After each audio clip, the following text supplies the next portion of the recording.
Thank you. And thank you to everyone who sent me emails.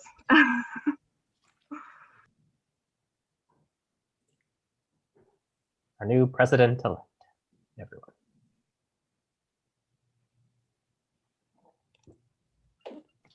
All right, apologies for the delay. We don't have our director of operations today, so I'm also running the live on YouTube, etc. But we'll go ahead and get started with the special GSG assembly meeting of... Thank you. And thank you to everyone who sent me emails. Okay, hold on. I cannot both view the live stream and host the meeting at the same time. That will not work well. All right. So welcome everybody to GSG A40's May Special Assembly. We have two elections to hold and then three pieces of legislation to deal with, so we should get right into it. The first order of business is, of course, to approve the minutes from the regular May session.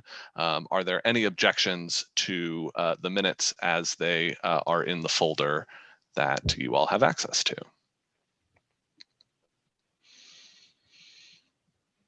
All right, I did promise our note taker, Tyra, that I would let you all know that she's the one who's been taking notes this entire semester. I think she's done a phenomenal job. She's been very responsive, and I promised her I would send people her LinkedIn, which I'll go and copy and post into the chat at some point when somebody else is talking.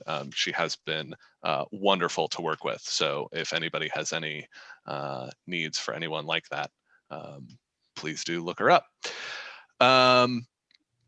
Okay, so the next order of business are the special elections for the Vice President of Legislative Affairs and the Vice President of Financial Affairs for the 2021-2022 school year. We have 4 candidates for Vice President of Legislative Affairs and 5 candidates for Vice President of Financial Affairs. We're going to start with Vice President of Legislative Affairs. So the process that we're going to follow is that I have the candidates listed in order, alphabetical by first name, here in front of me. We'll give each of them an opportunity to speak to you for 2 minutes, and then there will be a question and answer session for 3 minutes. So I have my handy dandy Gonzaga Debate Institute timer here. And so we will proceed using that procedure. So after they've each given their speech, we will, after the VPLA, we'll put all of the candidates for VPLA and anyone else who is not an assembly member in this year. We will put you into a waiting room. We will go into executive session to discuss the candidates. We will have a vote via a poll on the candidates, and then when they come back, we'll announce who won the first one, and then we will do the same procedure for the Vice President of Financial Affairs. Are there any questions about how that process is going to work? I have a question. Yes, sir. Yes. For the Vice Presidency of Community Development, is that still? So it's not a thing. Yes, it's possible that our spring 2019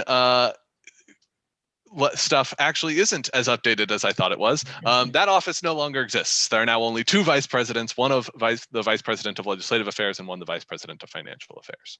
Okay, I just wanted to confirm. So, yep, absolutely.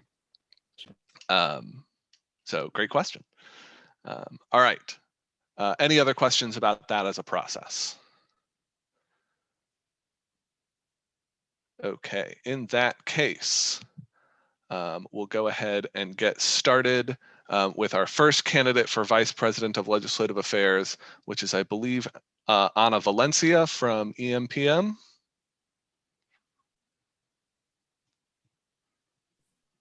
All right. Good afternoon, everybody. Go ahead. Okay, my name is Ana Valencia. I enrolled to the Executive Master of Public Management. I am a Colombian attorney. Currently, I'm working as a part-time victims advocate for the Montgomery County government. And I have always served as leader in different places. I am here because I like to advocate for multiculturalism and diversity. And I just wanted to share some about me. I'm mom of a dog whose name is Nala. She is a Havapu, 8 months old, and I'm also a wifey. And I have been in the United States for about 2 years now. And I'm happy to be here with you and to let you know some about me. I think, I don't know, it's a little bit short, but I wanted to let you know about me. I don't know if you have questions. Yep. Anybody with questions, go ahead and use the raise hand function. Go ahead, Alec. Hi, Alec Dennis, Business Management. I was just kind of curious what past experience you have with student government, with because as BPLA, one of your primary roles will be overseeing the actual meetings and helping run and make sure all the Robert's rules are followed and that sort of thing. So I was just curious if you could tell us a little bit more about your own experience with that. As I told you, I'm not from the United States, I'm from Colombia, but when I was studying my bachelor's degree, I served as a vice president for the School of Law in my country, in my university, Libre University, it's the name, in Colombia. Thank you. Thanks. Tamara? Hi, Anna. My name is Tamara. I do have a quick question about some of the specific issues that have been really important to the Legislative Affairs Committee, which you would be in charge of. The first being, of course, collective bargaining. This has kind of been the main undertaking of the Legislative Affairs Committee over the last several years. So first of all, how much do you know about the fight for collective bargaining for graduate students? What's your position on it?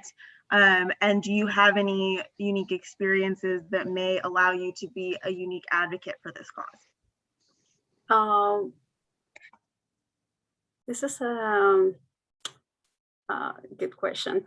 Thank you. I would say that I'm open to learn because as I'm new here. I will be open to learn. But as from experience, I would say that I'm currently as a advocate and just like open to help everybody. So I would say that it would be my main skill, like to be open to help everybody as well as I can. Thank you.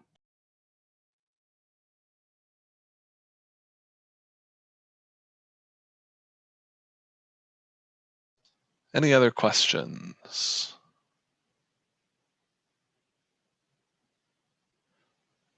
All right. Our next candidate, alphabetically by first name, is Autumn Perkey from Government and Politics. Thank you. Hi all, Autumn Perkey, Government and Politics. I have spoken to you all numerous times in the last year advocating for a variety of topics. As chair of the Governance Committee, I handled requests in a timely and efficient manner to address constitutional challenges. This also means I'm really familiar with our bylaws and our Constitution. I'm an active member in GAC and FSE, which enables me to understand some of the current legislative fights graduate students are pursuing, specifically regarding collective bargaining. I testified at the Maryland Senate Finance Committee earlier this year. I have co-authored and authored resolutions on gaining employment verification, transparency and equity of overload positions, parking, affordable childcare, and record keeping for RATA expectations. Additionally, I have sponsored numerous resolutions this year on COVID vaccine accommodation, collective bargaining, and COVID vaccine documentation support.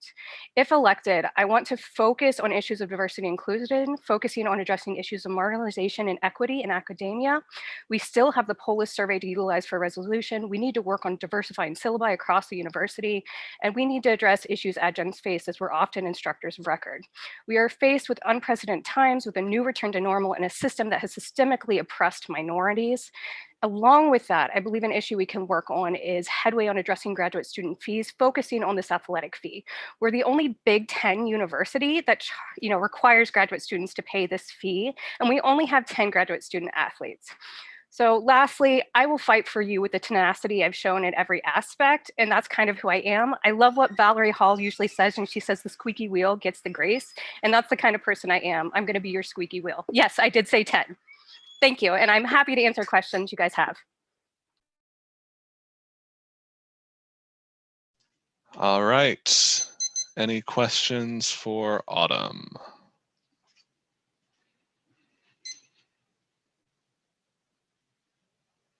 Laura McBride. Laura McBride, Chemistry. Thanks, Autumn. Question I have for you is just your familiarity with Robert's rules, since that's kind of a main thing of being the VPLA. So could you just kind of talk to if you've used them before, if you've helped run other student organizations with familiarity with them?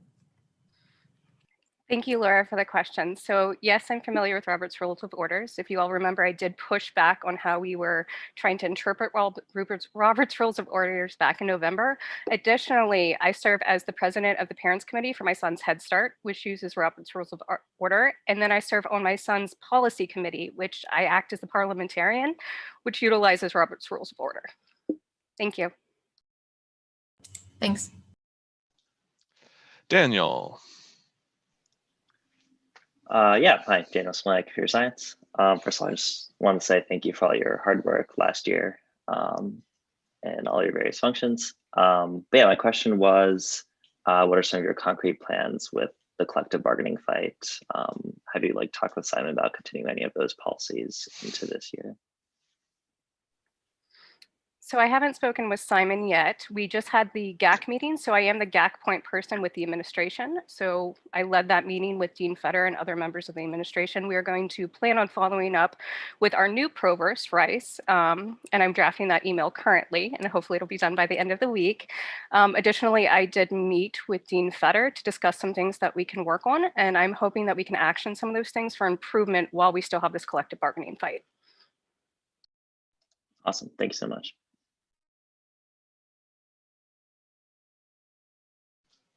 Tamara. Hi, Autumn.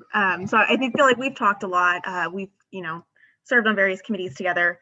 But I do have a question about your feelings about reaching kind of to the federal level of legislation. So I know specifically we've talked about some of the immigration policies that potentially will affect graduate students. So how do you feel about, kind of our role as GSG functioning not just at the state level, advocating for graduate students in Maryland State, but also federally? Do you feel comfortable, for example, partnering with the SAGE Council and doing other things like that? Hi, Tamara. Thank you for the question. And it's always a pleasure to work with you. I think that would be a great direction to take. I know that was part of the platform you ran in, and I would want to pursue that. I don't know how you all felt back in November, but my office mate, who's my close friend and who has watched my children for me, is from Nepal. And we were literally horrified by the events. And my children were crying because they were like, this is a problem. So this is something that I think we really do need to change. And we really do need to watch out for our international students, which has often been neglected and hopefully is improving. Honestly, I think it's problematic that we can't offer our international students overload positions, even though we know that there's an issue with equity and the level of our stipends dependent upon department. Thank you. All right, and that is our time for questions for Autumn. Our next candidate is Carlos from the Masters of Public Policy program. Carlos, you are muted. Sorry, the last speech just inspired me. I forgot to unmute myself. Good afternoon. My name is Carlos Orbe Jr., and I am running for vice president.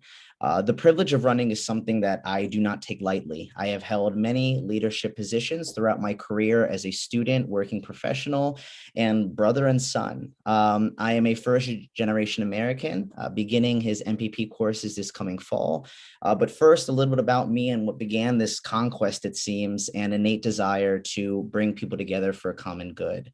When I was younger, I had a severe stutter and I could not really say a word. And while some may view that as a negative, it taught me the values of listening and adaptability.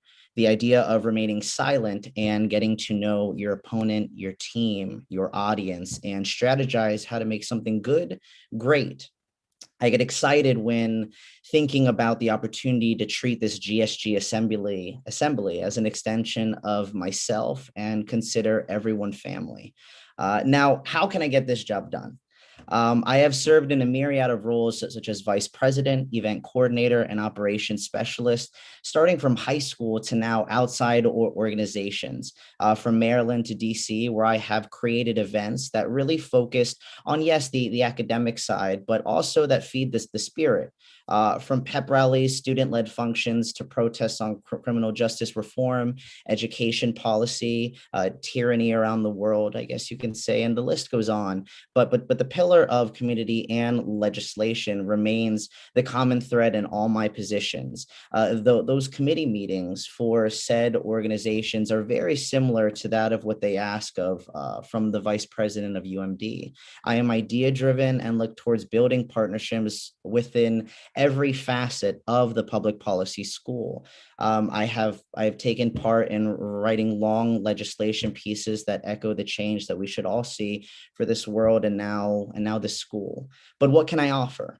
From my AmeriCorps volunteer year to my time currently with the Department of Justice, I have played many leadership roles that force me out of my comfort zone and to engage everyone, no matter their level of importance. I encourage innovation. I encourage action. I will strive to make everyone feel included and get any task at hand completed while helping develop others as well as myself. I think my overarching theme is I want to create a world that I see that involves cross-cultural communication, as what was said earlier, and acceptance, the notion that everyone will feel heard and involved. I can acknowledge when I am wrong and strive to find the correct way, as any leader should that advocates for his people. I promise to remain aware and decisive in all actions and remain confident when others may falter. And I hope to add to the strengths seen in previous administrations and our last speaker that, you know, she was amazing. And I hope to learn and work together with some of them. But I look forward to being your voice and to be active in these committee meetings, to build partnerships even outside the school boundaries, to see how this position can truly be morphed into helping ourselves and others all within the framework of the Constitution. Thank you, Carlos. All right. Any questions for Carlos?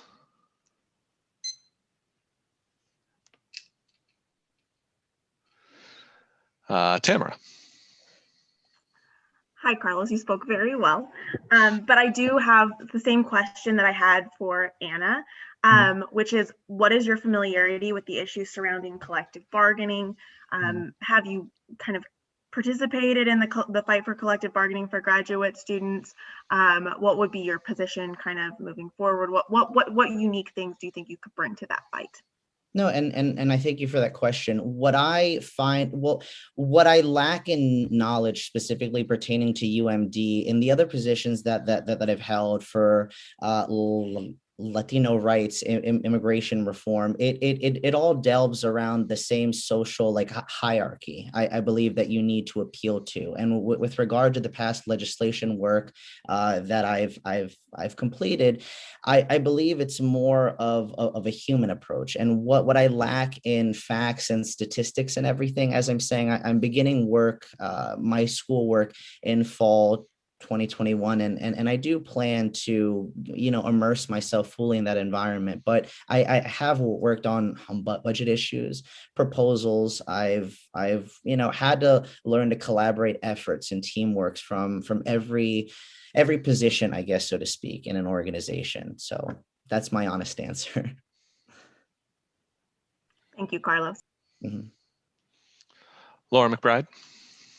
Laura McBride, chemistry. Thanks, Carlos. I'm going to ask you the same question I asked Autumn. Do you have any familiarity with Robert's Rules of Order? Because that's how our GSG meetings are run. And so just kind of, yeah, your familiarity, if you ever use them, things like that. So I do believe I have not used the Robert Rules of Orders, but there are other systems that have been implemented throughout the other organizations that I've used, and while that may work for the University of Maryland, I believe that it's a culmination of other experiences and others that can breathe fresh air into the systems that we already have in place. And I'm not saying that what UMD has seen thus far hasn't worked, but I do believe that there's a time and place for innovation. And while some things might be set in stone, I believe that a change could bring about something new. But to be direct with your question, I do not have experience with specifically Robert Rules of Orders. Thank you. Mm-hmm. All right.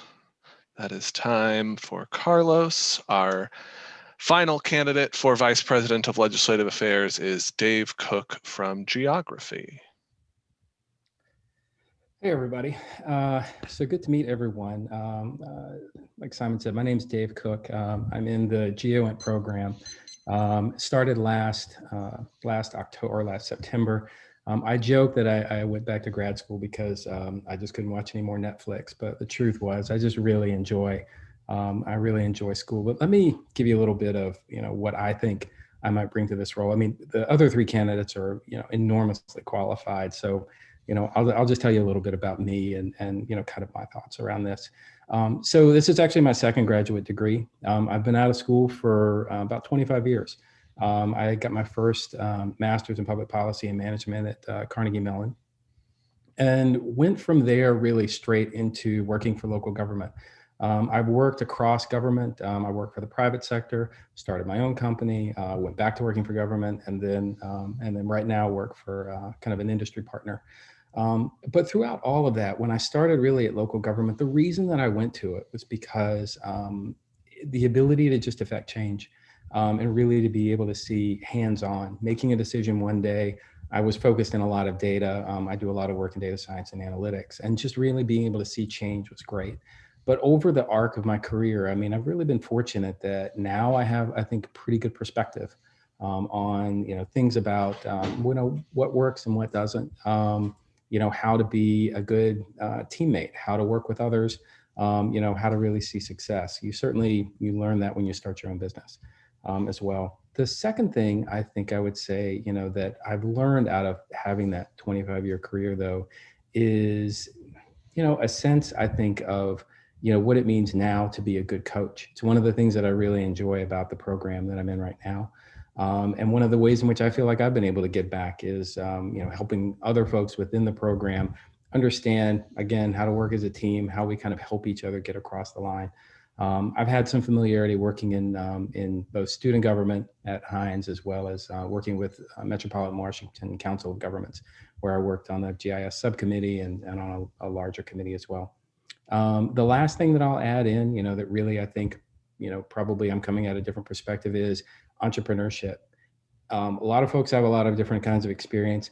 My experience, is I'm pretty good at figuring stuff out. Really being able to work with new stuff. I can't forecast exactly what's going to happen in a year, just like COVID. Nobody really saw that happening either, but pretty good at being able to take a situation, work with others, really, come to a good consensus and help, advance a good agenda.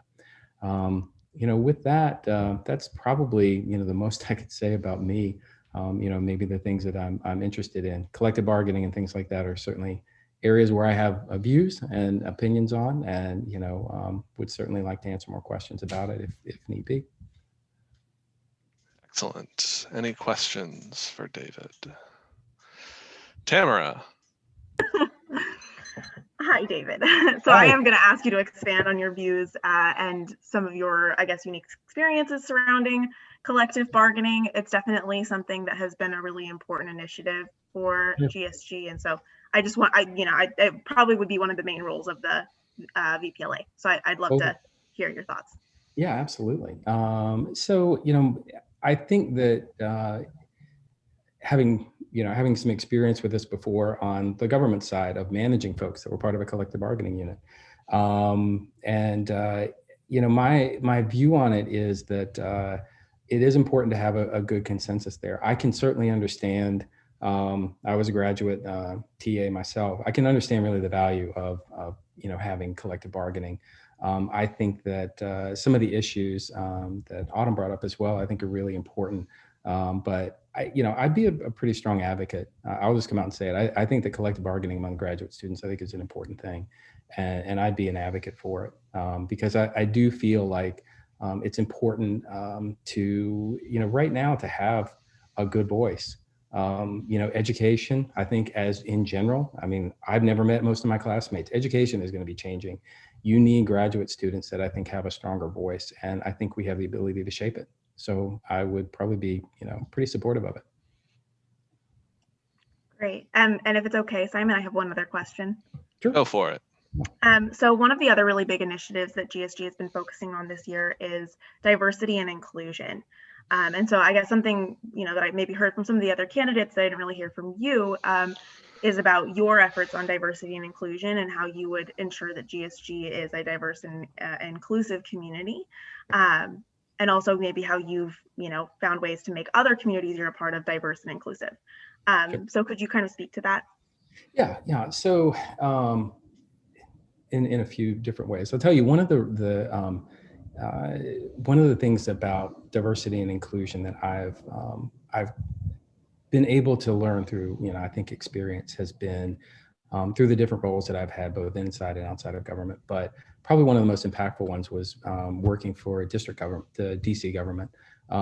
And, part of my focus there, data science and STEM, the area that I kind of focus in, not really well represented with a lot of, both women as well as I think, other voices. And so that was one area where I really focused in on how we're going to be doing outreach within the DC community. And, I remember speaking at for example, Women in Data Science meetup just for that purpose, really bringing a lot of new folks into actually working for DC government. Same thing I saw with the DC Summer Employment Program. More recently, I have been part of a group that's studying how we're doing this for my current employer, how we are, focused more on diversity and inclusion. Same thing, even when I was in grad school, I was an alumni representative on government, and it was not viewed the same way then as it is. That's 25 years ago. But diversity and inclusion was a pretty big issue for Carnegie Mellon and the Heinz School then. To be fair, I could probably do more. I think that's what I've learned over the past year. And so I feel like doing something like that, I think would be something that I would really take on as a responsibility. Thank you. Sure. Right. Thank you, Dave. And that is all of our candidates for Vice President of Legislative Affairs. So at this point, I am going to move us into executive session to discuss the candidates and hold our vote. So give me just a minute to actually make that happen. Dan, I made you a co-host, so I think you should also be able to place people into the waiting room if you see anybody. Normally, of course, we would have our good friend Edie carrying out this task, but our good friend Edie is, I think, getting a job right now. What's that? Right.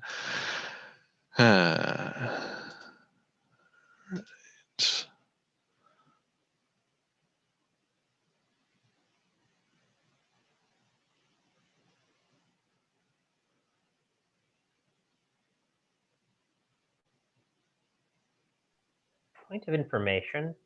Yes. The candidates who are current members, are they allowed to vote? No. Okay. No. I mean, if you're a candidate for VPFA and you want to vote for VPLA, you can do that. But yeah. Just wanted to clarify for Autumn's sake. Yes. I'm getting to Autumn. She has to leave too. There we go. Now she's gone.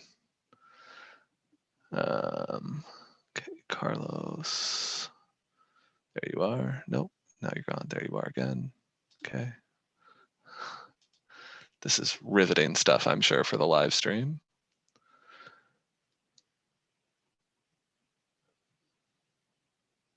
Okay, Which I will think also at the that's, top. yes. I think that's everyone.